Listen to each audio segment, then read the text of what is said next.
Number one, put God first. Put God first in everything you do.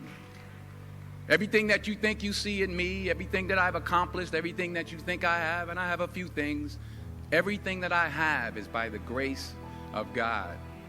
Understand that. It's a gift.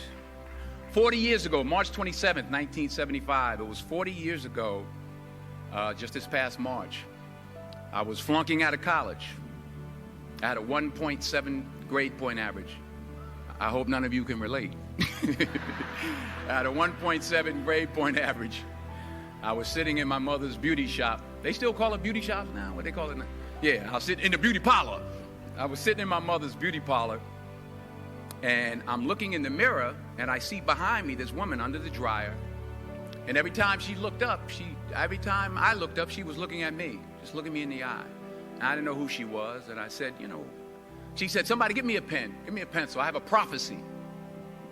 March 27, 1975, she said, boy, you are going to travel the world and speak to millions of people. Now, mind you, I was flunked out of college. I'm thinking about joining the Army. I didn't know what I was going to do, and she's telling me I'm going to travel the world and speak to millions of people. Well, I have traveled the world, and I have spoke to millions of people. But that's not the most important thing, the success that I had. The most important thing is that what she taught me and what she told me that day has stayed with me since. I've been protected. I've been directed. I've been corrected. I've kept God in my life, and it's kept me humble. I didn't always stick with him, but he always stuck with me. So stick with him in everything you do. If you think you want to do what you think I've done, then do what I've done and stick with God. Number two, fail big. That's right. Fail big. Today's the beginning of the rest of your life, and it can be very frightening. It's a new world out there. It's a mean world out there, and you only live once. So do what you feel passionate about. Take chances. Don't be afraid to fail. There's an old IQ test, was 9 dots, and you had to draw 5 lines with a pencil within these 9 dots without lifting the pencil. The only way to do it was to go outside the box. So don't be afraid to go outside the box. Don't be afraid to think outside the box. Don't be afraid to fail big, to dream big.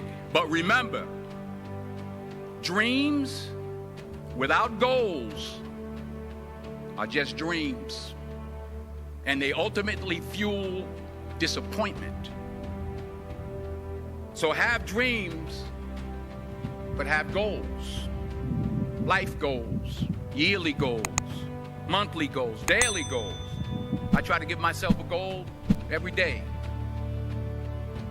And understand that to achieve these goals, you must apply discipline and consistency. In order to achieve your goals, you must apply discipline, which you have already done, and consistency every day, not just on Tuesday and miss a few days. You have to work at it every day. You have to plan every day. You've heard the saying, we don't plan to fail, we fail to plan. Hard work works. Working really hard is what successful people do. So continue to strive, continue to have goals, continue to progress. Number 3, you'll never see a U-Haul behind a hearse. I'll say it again. You'll never see a U-Haul behind a hearse. I don't care how much money you make, you can't take it with you. The Egyptians tried it. They got robbed. That's all they got. You can't take it with you. And it's not how much you have. It's what you do with what you have. We all have different talents. Some of you will be doctors, some lawyers, some scientists, some educators, some nurses, some preachers. It's the joy. That's where the joy is, in helping others. That's where the success is, in helping others. Finally, I pray that you put your slippers way under the bed tonight, so that when you wake up in the morning, you have to get on your knees to reach them. And while you're down there, say thank you for grace. Thank you for mercy. Thank you for understanding. Thank you for wisdom. Thank you for parents. Thank you for love. Thank you for kindness. Thank you for humility. Thank you for peace. Thank you for prosperity. Say thank you in advance for what's already yours. It's how I live my life. That's why I am, one of the reasons why I am today. Say thank you in advance for what is already yours. True desire in the heart for anything good is God's proof to you, sent beforehand to indicate that it's yours already. I'll say it again.